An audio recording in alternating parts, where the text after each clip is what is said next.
வலைக்கும் ஸலாம். இப்போ உரையாடை நிகழ்த்துவதற்காக குர்பானி என்ற உரையாடை நிகழ்த்துவதற்காக அஃப்ரீன் ஆயிஷா. அஸ்ஸலாமு அலைக்கும் வரஹ்மத்துல்லாஹி தஆலா பரகாத்துஹு. அஸ்ஸலாமு அலைக்கும் அக்கா. அலைக்கும் அஸ்ஸலாம் தங்கச்சி. இங்க பாத்தீங்களா எலோ காசு. எப்படி இவ்வளவு காசு கொண்டா எவ்வளவு இருக்குன்னு பாப்போம். இந்தாங்கக்கா. அல்ஹம்துலில்லாஹ் 20,000 ரூபாய் இருக்கு. யாருமா தந்தாங்க? நம்ம அத்தா தான் தந்தாங்க. எதுக்குமா தந்தாங்க? சீப்பர்னால் வருதுல்ல, எல்லாத்துக்கும் புது ட்ரெஸ் வாங்க தந்தாங்க. புது ட்ரெஸ் எல்லாம் வேண்டாம் ஏக்கா, சும்மா இருக்கா. நானே தாளுது பொடிச்சு புது ட்ரெஸ் வாங்க காசு வாங்கியிருக்கேன். தங்கச்சி இவ்வளவு காசு கொடுத்து புத்தாடை வாங்குவதற்கு பதிலா குர்பானிக்கு ஆடு வாங்கலாம். எல்லாரும் புது ட்ரெஸ் போடுவாங்கல்ல. தங்கச்சி இவ்வளவு காசு கொடுத்து புத்தாடை வாங்கணும் அவசியம் இல்லை.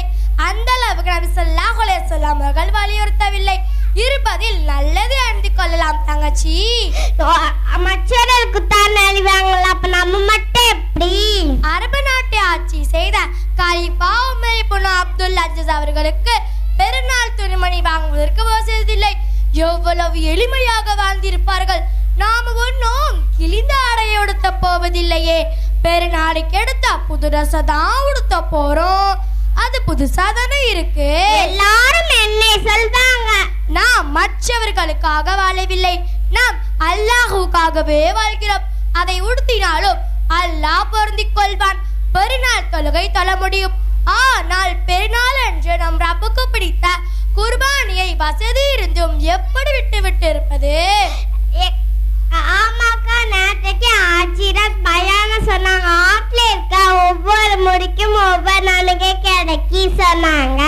ஆமா, நேத்து நானும் பயான் கேட்டேன். அதுல கூட ஆஜிரத் சொன்னாங்க 3 மாதங்களாக நபி ஸல்லல்லாஹு அலைஹி வஸல்லம் அவர்கள் வீட்டில் அடுப்பு இருந்ததில்லை, ஏழ்மையாகவே வாழ்ந்தார்கள். ஆனால் மதீனாவில் 10 வருட காலமும் குர்பானி கொடுக்காமலே இருந்ததில்லை. ஆமாக்கா, உண்மைதான். நம்மை புதிரை சேர்க்க வேண்டாம், நம்மை ஆடு வாங்கலாம். சரி, அத்தாட காசு கொடுத்து ஆடு வாங்க சொல்லு. சரிக்கா, சொல்றேன். திருமண விருந்திற்கும் வீடு குடி போகும் விருந்திற்கும் லட்சக்கணக்கில் செலவு செய்யும் நாம் ஒரு விசேஷத்திற்கு பல சேலைகள் எடுக்கும் தாய்மார்கள், புதிதாகவே பல பட்டு சேலைகளை மடித்து மடித்து வைத்திருக்கும் இல்லத்தரசிகள், நன்மையின் வாக்குறுதி இல்லாத இந்த விஷயத்தில் நாம் இவ்வளவு செலவு செய்கிறோம். ஆனால் அல்லாஹ்வும் ரசூலும் வலியுறுத்திய குர்பானியை விட்டு விடுகிறோம். இது நமது நஷ்டமே, கை செய்தமே. வசதி இருந்தும் குர்பானி கொடுக்காதவர் நம் தொழுமிடத்திற்கு வர வேண்டாம் என்று நபி ஸல்லல்லாஹு அலைஹி வஸல்லம் அவர்கள் கூறினார்கள். அனைவரும் குர்பானி